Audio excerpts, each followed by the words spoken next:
Halo semuanya, perkenalkan kami dari kelompok 10 kelas PSPN 21F yang beranggotakan saya Velosari Brukinti dan teman-teman saya Gracienda Febina Brupurba, Desti Rayosti Hotang, dan Danisa Berdanta Brusbiring. Nah, pertama-tama kami mengucapkan terima kasih kepada dosen pengampu mata kuliah perkembangan peserta didik, yaitu Ibu Masta Marcelina Brusbiring, SPD MPD. Karena berkat bimbingan dari beliau, kami dapat mengerjakan tugas video untuk memenuhi tugas KKNI mata kuliah perkembangan peserta didik ini.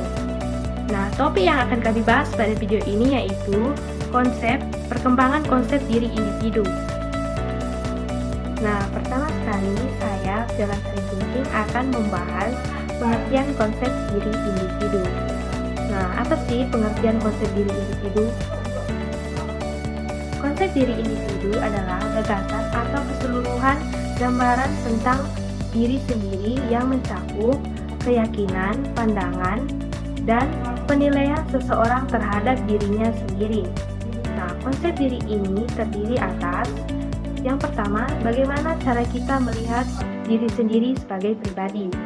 Nah, bagaimana cara kita merasa tentang diri sendiri dan bagaimana cara kita menginginkan diri kita sendiri menjadi manusia sebagaimana yang kita harapkan.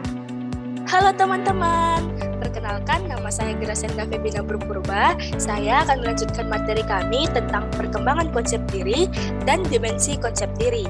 Nah, yang pertama yang akan saya jelaskan yaitu tentang perkembangan konsep diri.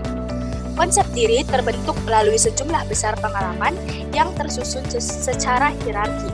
Jadi, konsep diri pertama terbentuk merupakan dasar bagi konsep diri berikutnya. Berdasarkan pengamatan psikologi kognitif, pengenalan akan diri pertama kali disebut dengan self-schema. Pengalaman dengan anggota keluarga dalam hal ini, orang tua memberikan informasi mengenai siapa kita. Self-schema ini kemudian berkembang menjadi framing, proses di mana ada memori yang meningkatkan kita mengenai sesuatu yang terjadi di masa lalu. Peran yang kemudian kita jalankan kelak akan berkembang menjadi konsep diri. Konsep diri yang pertama kali terbentuk disebut konsep diri primer. Hal ini diperoleh di lingkungan keluarga, terutama pada tahun-tahun awal kehidupan. Kemudian, konsep diri akan terus berkembang sejalan dengan semakin luasnya hubungan sosial yang diperoleh anak. Bagaimana orang-orang di sekitarnya memperlakukan dirinya, apa yang mereka katakan tentang dirinya, status yang diraihnya dalam kelompok akan memperkuat dan memodifikasi konsep diri yang telah terbentuk dalam keluarga. Oleh karena struktur konsep diri tersebut berkembang secara hierarkis dan saling terkait satu sama lainnya, maka ia akan mencapai tingkat perkembangan tertentu yang relatif stabil. Namun, ada juga pendapat yang mengatakan bahwa sepanjang kehidupan seseorang, konsep diri individu secara kontinu akan berkembang dan berubah. Sumber informasi untuk konsep diri adalah interaksi individu dengan orang lain. Individu menggunakan orang lain untuk menunjukkan siapa dia. Individu membayangkan bagaimana pandangan orang lain terhadapnya dan bagaimana mereka menilai penampilannya. Penilaian pandangan orang lain diambil sebagai gambaran tentang diri individu. Nah, aspek yang dianggap bisa mempengaruhi konsep diri seseorang yaitu orang tua, teman sebaya, masyarakat, dan hasil dan proses belajar. Kemudian yaitu dimensi konsep diri. Nah, dimensi konsep diri terbagi menjadi 3, yaitu pengetahuan atau kognitif, yang kedua harapan, dan yang ketiga penilaian. Yang pertama, pengetahuan atau kognitif. Dimensi pertama dari konsep diri adalah apa yang kita ketahui tentang diri sendiri atau penjelasan dari siapa saya yang akan memberi gambaran tentang diri saya. Gambaran mengenai diri sendiri akan membentuk citra diri atau self-image. Dimensi pengetahuan dari konsep diri mencakup segala sesuatu yang kita pikirkan tentang diri kita sebagai pribadi, seperti saya pintar, saya cantik, saya anak baik, dan seterusnya. Yang kedua, harapan. Dimensi kedua dari konsep diri adalah dimensi harapan atau diri yang dicita-citakan di masa depan. Ketika kita mempunyai sejumlah pandangan tentang siapa kita sebenarnya, pada saat yang sama kita juga mempunyai sejumlah pandangan lain tentang kemungkinan menjadi apa diri kita di masa mendatang. Singkatnya, kita juga mempunyai pengharapan bagi diri kita sendiri. Pengharapan ini merupakan diri ideal atau self-ideal atau diri yang dicita-citakan. Dan yang ketiga yaitu penilaian. Dimensi ketiga konsep diri adalah penilaian kita terhadap diri kita sendiri.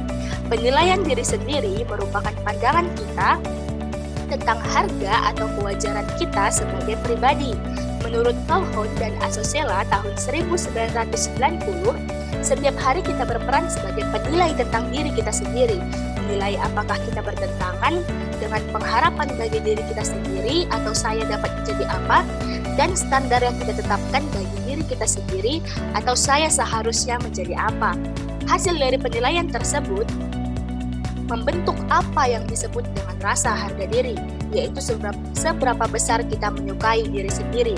Orang yang hidup dengan standar dan harapan-harapan untuk dirinya sendiri, yang menyukai siapa dirinya, apa yang sedang dikerjakannya, dan akan kemana dirinya, akan memiliki rasa-rasa harga diri yang tinggi atau high self-esteem. Sebaliknya, orang yang terlalu jauh dari standar dan harapan-harapannya akan memiliki rasa harga diri yang rendah atau low self-esteem. Dengan demikian dapat dipahami bahwa penilaian akan membentuk penerimaan terhadap diri serta harga diri seseorang. Demikian materi yang dapat saya sampaikan. Terima kasih. Halo semuanya, perkenalkan nama saya Desti Rahel Aini Silotang. Saya akan melanjutkan materi yang sebelumnya telah dibawakan oleh teman saya, Viola dan Karisunda. Nah, adapun materi yang saya bawakan yaitu pola konsep diri. Nah, pola konsep diri terbagi menjadi dua, yaitu yang pertama pola konsep diri positif. Individu dikatakan mempunyai konsep diri positif adalah individu yang dapat menerima dan memahami sejumlah fakta yang sangat bermacam-macam pada dirinya. Individu yang mempunyai konsep diri positif dapat mengampung seluruh pengalaman mental individunya dan menilai dirinya menjadi positif. Kemampuan individu yang mempunyai konsep diri positif ini sangat bagus dengan berinteraksi terhadap lingkungannya. Individu dengan berkonsep diri positif sangat menghargai dirinya dan orang lain, spontan dan orisinil, bebas, dan dapat mengantisipasi hal-hal negatif, bebas mengemukakan pendapat, memiliki motivasi yang tinggi untuk mencapai prestasi, serta mampu mengaktualisasikan potensi yang ada pada dirinya. Nah, bertentangan dari konsep diri positif ada konsep diri negatif. Individu dikatakan memiliki konsep diri negatif, umumnya memiliki sedikit pengetahuan tentang dirinya, tidak memiliki kestabilan diri, dan benar-benar tidak mengetahui kelebihan ataupun kelemahan yang ada pada dirinya. Individu mempunyai konsep diri negatif, mempunyai pengertian tidak tepat tentang dirinya, pengharapan tidak realistis, dan harga dirinya yang rendah. Individu ini memandang dirinya tidak punya potensi dan mempunyai motivasi yang rendah untuk belajar. Adanya konsep diri negatif ini mudah cemas, putus asa, kurang mampu mengaktualisasikan potensi dirinya, sensitif, dan mudah curiga. Individu dengan konsep diri negatif ini menganggap keberhasilan diperoleh karena kemampuan, bukan karena kemampuan, tetapi karena suatu kebetulan atau nasib semata. Nah, untuk materi selanjutnya yaitu faktor-faktor apa yang mempengaruhi konsep diri ini. Nah, faktor yang pertama yaitu faktor usia. Adanya perbedaan usia menentukan perbedaan bagaimana konsep diri akan dibentuk. Hal ini disebabkan karena adanya perbedaan pengalaman yang diperoleh seseorang, sehingga akan semakin mempengaruhi luasnya wawasan kognitif. Adapun yang kedua yaitu keadaan fisik. Keadaan fisik merupakan faktor yang dominan bagi seseorang, khususnya bagi wanita. Ini disebabkan karena keadaan fisik memegang peranan penting dalam pembentukan konsep diri. Adanya ketidaksempurnaan tubuh seseorang akan mempengaruhi konsep diri secara tidak langsung. Contohnya, adanya umpan balik dari seseorang, maka jika ada penilaian positif terhadap keadaan fisiknya, maka sangat membantu perkembangan konsep diri yang ke arah positif. Adapun faktor yang ketiga yaitu peran seksual. Peran seksual adalah pengetahuan individu itu sendiri apakah termasuk laki-laki atau perempuan. Contohnya anak perempuan tunggal yang memiliki beberapa saudara laki-laki, tidak tertutup kemungkinan dia lambat laun akan bertingkah laku seperti laki-laki. Bahkan konsep dirinya juga dibangun dalam kerangka konsep laki-laki. Adapun faktor yang keempat yaitu sikap orang sekitar. Perkembangan konsep diri ditentukan oleh interaksi yang terbentuk antara individu dengan lingkungan sekitarnya. Apabila umpan balik yang diberikan oleh orang-orang di lingkungannya menunjukkan penerimaan, maka individu tersebut merasa diterima dan akan membantu perkembangan konsep diri ke arah yang positif. Namun jika umpan balik yang diberikan oleh orang-orang sekitar menunjukkan penolakan, maka individu tersebut akan merasa diabaikan, diasingkan, merasa rendah diri dan akan membentuk konsep diri yang negatif. Adapun faktor yang kelima yaitu figur-figur bermakna. Banyak figur bermakna bagi individu yang pada hakikatnya mempengaruhi dirinya, baik melalui umpan balik maupun perilaku yang kemudian diinternalisasikan. Tokoh tersebut biasanya adalah orang yang memiliki arti khusus bagi individu, di antaranya orang lain, ataupun mungkin anggota keluarga, guru, teman, ataupun tokoh idola. Baiklah, sekian materi yang dapat saya sampaikan. Untuk materi selanjutnya akan dilanjut oleh rekan saya. Terima kasih. Baik, materi selanjutnya mengenai karakteristik perkembangan konsep diri individu dan implikasi perkembangan konsep diri terhadap pendidikan akan dijelaskan oleh saya sendiri. Perkenalkan, nama saya Danisa Berlianto Sembiring dari kelas PSPNF 2021. Nah, yang pertama, kita akan masuk ke dalam karakteristik perkembangan konsep diri individu. Nah, yang pertama itu ada konsep diri anak usia sekolah. Perubahan konsep diri anak-anak selama tahun-tahun di sekolah dasar dilihat dari 3 karakteristik tersebut.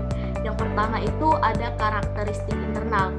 Anak usia sekolah dasar lebih memahami dirinya melalui karakteristik internal daripada melalui karakteristik eksternal.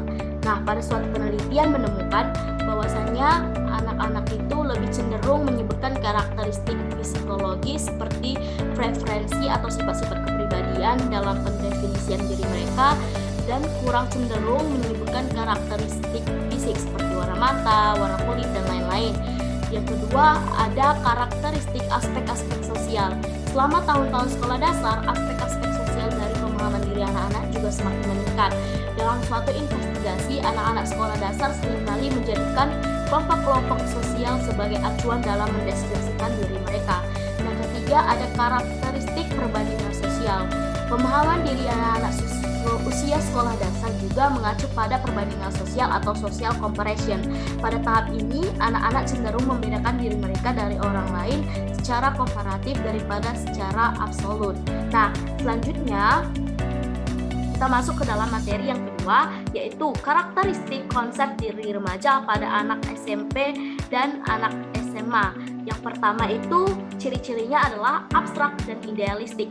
Nah, pada masa remaja awal, anak-anak lebih mungkin membuat gambaran tentang diri mereka dengan kata-kata yang abstrak dan idealistik. Contohnya, saya seorang manusia, saya tidak dapat memutuskan sesuatu, saya tidak tahu siapa diri saya, dan lain-lain. Yang kedua ada differentiated. Dibandingkan dengan anak-anak yang lebih muda, remaja lebih mungkin untuk menggambarkan dirinya sesuai konteks atau situasi yang semakin berdiferensiasi. Dibandingkan dengan anak-anak, remaja lebih mungkin untuk memahami bahwa dirinya memiliki diri-diri yang berbeda sesuai dengan peran dan konteks tertentu. Yang ketiga ada contradiction within the self. Nah, setelah remaja mendiferensiasikan dirinya dalam sejumlah peran dan dalam konteks yang berbeda-beda, maka muncullah kontradiksi antara diri-diri yang berdiferensiasi ini. Susan Arthur pada tahun 1986 dalam penelitiannya menemukan bahwa terdapat sejumlah istilah atau kontradiktif yang digunakan remaja untuk mendeskripsikan dirinya seperti jelek, mudah bosan, ingin tahu, tidak peduli, peduli, dan lain-lain. Nah, yang selanjutnya ada the fluctuating self atau sifat kontradiktif yang memunculkan fluktuasi. Nah, selanjutnya ada real dan ideal, true and false self. Kemampuan untuk menyadari adanya perbedaan antara antara diri yang nyata atau real self dengan diri yang dianggap ideal atau ideal self menunjukkan adanya peningkatan kemampuan kognitif remaja. Penelitian yang dilakukan Streisand and Jones pada tahun 1982 menunjukkan bahwa pada pertengahan masa remaja diskrepansi yang lebih besar antara diri yang nyata dengan diri ideal dibandingkan pada masa awal dan akhir remaja. Remaja cenderung menunjukkan diri yang palsu ketika mereka di lingkungan teman-teman sekelasnya. Namun, ketika berada bersama sahabat atau teman baiknya, kemungkinan kecil mereka menunjukkan sifat yang palsu tadi, melainkan mereka akan menunjukkan sifat yang asli. Selanjutnya ada social comparison atau perbandingan sosial.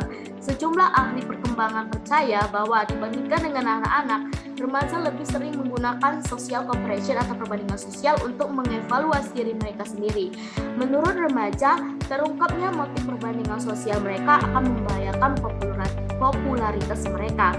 Demikian juga informasi perbandingan sosial di masa remaja dapat menimbulkan kebingungan karena banyaknya kelompok referensi. Selanjutnya ada self-conscious. Karakteristik lain dari konsep diri remaja adalah bahwa remaja lebih sadar akan dirinya dibandingkan dengan anak-anak dan lebih memikirkan tentang pemahaman diri mereka. Remaja menjadi lebih introspektif, yang mana hal ini merupakan bagian dari kesadaran diri mereka dan bagian dari eksplorasi diri. Selanjutnya ada self-protective atau mempertahankan diri. Mekanisme untuk mempertahankan diri adalah salah satu aspek dari konsep diri remaja. Nah, dalam upaya melindungi dirinya, remaja cenderung menarik atau menolak adanya karakteristik negatif dalam dirinya. Selanjutnya yaitu ada self-integration. Self-integration pada masa akhir remaja, konsep diri ini menjadi lebih berintegrasi, di mana bagian yang berbeda-beda dari diri secara sistematik menjadi satu kesatuan. Remaja yang lebih tua lebih mampu mendeteksi dirinya terhadap ketidakkonsistenan terhadap gambaran diri mereka secara umum. Selanjutnya ada unconscious.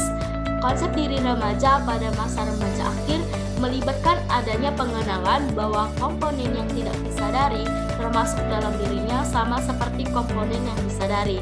Remaja yang lebih tua akan lebih yakin dengan adanya aspek-aspek tertentu dari pengalaman mental diri mereka yang berada di luar kesadaran atau kontrol mereka dibandingkan dengan remaja yang lebih muda. Baik, selanjutnya materi mengenai implikasi perkembangan konsep diri terhadap pendidikan. Nah, peserta didik mengalami permasalahan di sekolah pada umumnya menunjukkan tingkat konsep diri yang rendah. Oleh sebab itu, dalam rangka meningkatkan kualitas pendidikan di sekolah, guru perlu melakukan upaya untuk memungkinkan terjadinya peningkatan konsep diri peserta didik. Nah, berikut adalah beberapa strategi yang mungkin dilakukan oleh guru untuk meningkatkan konsep diri peserta didik. Yang pertama, ada membuat siswa merasa bertanggung jawab. Nah, memberi kesempatan kepada siswa untuk membuat keputusan sendiri atas perilakunya dapat diartikan sebagai upaya guru untuk memberikan tanggung jawab kepada siswa. Yang kedua, ada membuat siswa merasa mampu. Menunjukkan sikap dan pandangan yang positif terhadap kemampuan yang dimiliki siswa. Dengan sikap ini dan pandangan positif terhadap kemampuan siswa ini, maka siswa juga akan berpandangan positif terhadap kemampuan dirinya. Yang ketiga, ada mengarahkan siswa untuk mencapai tujuan yang realistis. Dalam upaya meningkatkan konsep diri siswa, guru harus membentuk siswa untuk menetapkan tujuan yang hendak dicapai serealistis mungkin, yakni tujuan yang sesuai dengan kemampuan yang dimilikinya. Yang keempat, ada membantu siswa untuk menilai diri secara realistis. Pada saat mengalami kegagalan, ada kalanya siswa menilainya secara negatif dengan memandang dirinya sebagai seorang yang tidak mampu. Salah satu cara membantu siswa menilai diri mereka secara realistis adalah dengan membandingkan prestasi siswa pada masa lampau dan prestasi siswa pada masa saat ini. Yang kelima, ada mendorong siswa agar bangga dengan dirinya secara realistis. Nah, membantu mengembangkan konsep diri peserta didik adalah dengan memberikan dorongan kepada siswa agar bangga dengan prestasi yang telah dicapainya. Berikut adalah hal-hal atau materi-materi yang dapat saya sampaikan. Terima kasih.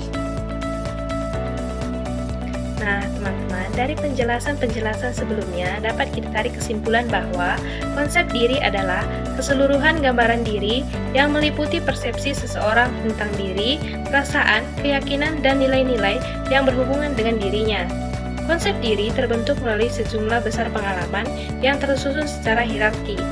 Jadi, konsep diri pertama terbentuk merupakan dasar bagi konsep diri berikutnya.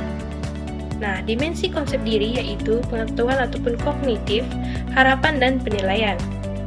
Pola konsep diri terbagi menjadi dua yaitu konsep diri positif yang selalu bersifat stabil dan bervariasi, dan konsep diri negatif yang umumnya memiliki sedikit pengetahuan tentang dirinya sendiri. Biasanya memiliki pandangan tentang dirinya yang sedikit, tidak memiliki perasaan kestabilan dan keutuhan diri, benar-benar tidak tahu siapa dirinya. Kekuatan dan kelemahannya. Faktor-faktor yang mempengaruhi konsep diri yaitu usia, peran seksual, keadaan fisik, sikap-sikap orang di lingkungan sekitarnya, dan figur-figur bermakna. Karakteristik perkembangan konsep peserta didik dapat dibagi menjadi dua. Pertama, karakteristik konsep diri anak usia sekolah, yang dapat dilihat sekurang-kurangnya dari 3 karakteristik konsep diri, yaitu karakteristik internal, karakteristik aspek-aspek sosial, dan karakteristik perbandingan sosial. Nah, yang kedua, karakteristik konsep diri remaja, SMP sampai SMA. Dengan karakteristik abstrak and idealistic, differentiate, contradiction with the self, the functioning self, real and ideal, true and false self, social comparison, self-conscious, self-protective, unconscious, and self-integration.